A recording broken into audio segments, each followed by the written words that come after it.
Linda, thank you for becoming Lyric FM's composer in residence in association with the RTÉ National Symphony Orchestra.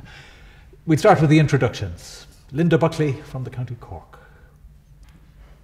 Would you expand? The old head of Kinsale. The old head of Kinsale. I'm the youngest of 9 children, so music was always in the house, and living in the very sort of edge of the world in this little peninsula, the old head of Kinsale. What kind of music? Traditional, mostly from my father, who played accordion and sang, so it was always just in the house, and then older brothers and sisters would have learned instruments over the years, and then they would always have been playing, so it was a big part of our lives all the time. What about outside of the house? Were you listening to the same music as your perhaps less musical friends, or were you different? Well, I started to study piano at quite a young age, so I became interested in classical music through that. But it wasn't until much later that I started to improvise and sort of think about writing my own music when I was a teenager. How did that come about? Just naturally, just flowed into?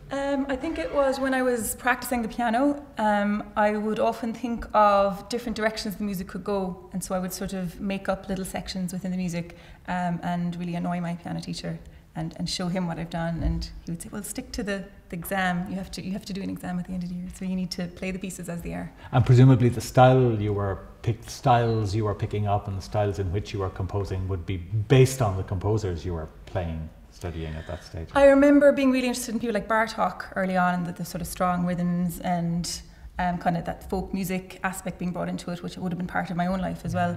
But I guess another thing that I remember is hearing sounds from the outside world as well, things like foghorns and milking machines, and that sort of fed into my own kind of musical thinking. And I remember thinking that I wanted those sounds to be part of the piano music that I was playing as well, so it felt all connected. I read somewhere that you were influenced musically by your non-musical parent. That's right. My mother would be regarded as tone deaf, and she sang nursery rhymes to me when I was very young, which would have been probably considered quite atonal. But I remember thinking that they had very interesting melodies, because they'd be very angular and quite different to the originals. So it got you thinking outside the box as far as the classical tradition was concerned. Where did the electronic composing come from? Was that after you went to college? I think it was actually even earlier on. I was interested in bands that my older brothers and sisters brought into the house on records. I remember bands like the Cocteau Twins and sort of electronic music from the 80s. And this sort of fed into what I was thinking that this is something that I'd love to learn more about as well. And I remember one of the first records we had was of orchestral music played on synthesizers. I remember thinking, wow, what is this? It was before I'd ever heard the orchestral versions, and I remember being quite young and preferring the electronic versions, because that's what I would have been more used to when I was very young. It's interesting because it means that your exposure to electronic music doesn't straight away pull you away from the classical tradition. You've actually managed, unusually perhaps, to come upon it closer to home as far as the tradition is concerned. Well, for me, I guess it's all sound and it's all connected, so I don't feel that they're a million miles away from each other, and I love combining acoustic instruments with electronic as well. It's a long time since it was predicted that electronica would become part of the classical music tradition, would belong in the symphony concert hall. It hasn't really happened, has it?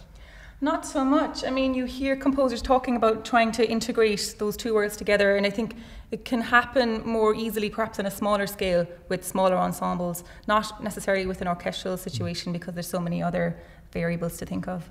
And in the meantime, of course, you've got big selling record artists with electronics as part of their language. That's right.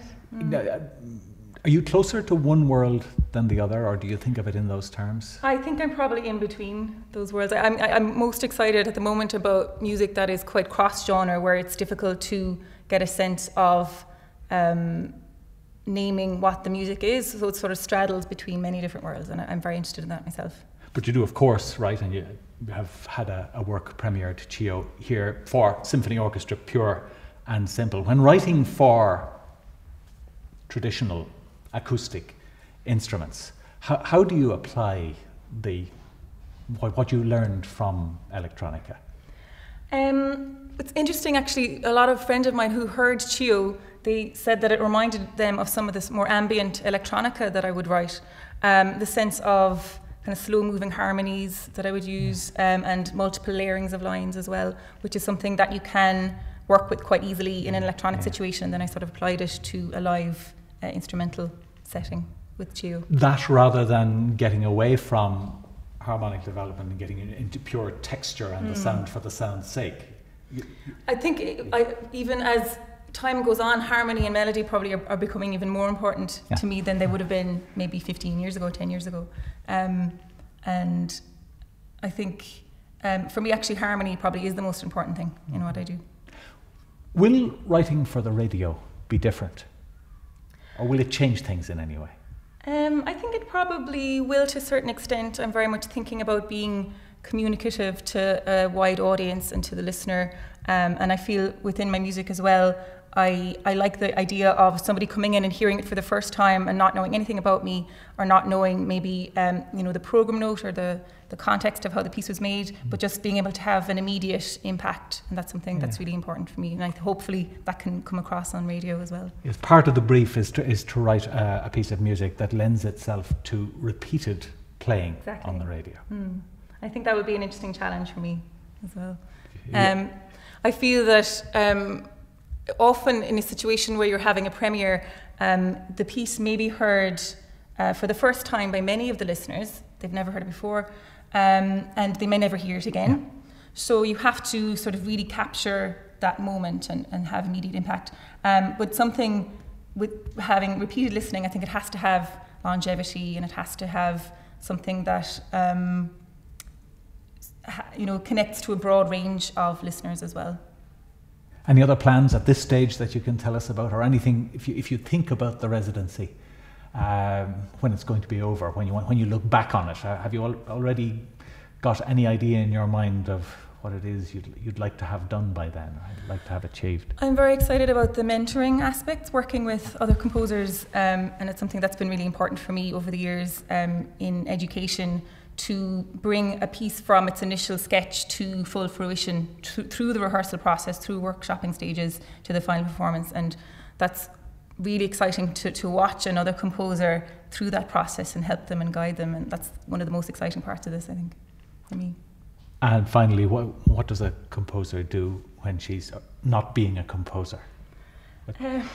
Well, I perform as well, so I play in Javanese gamelan ensembles, and I sing sean-nós and listen to a really broad range of music, not necessarily all classical as well. So it's about sort of being open-minded and embracing the diversity of all that music has to offer. And restoring the link between composing and performance, which has kind of got lost in the classical tradition.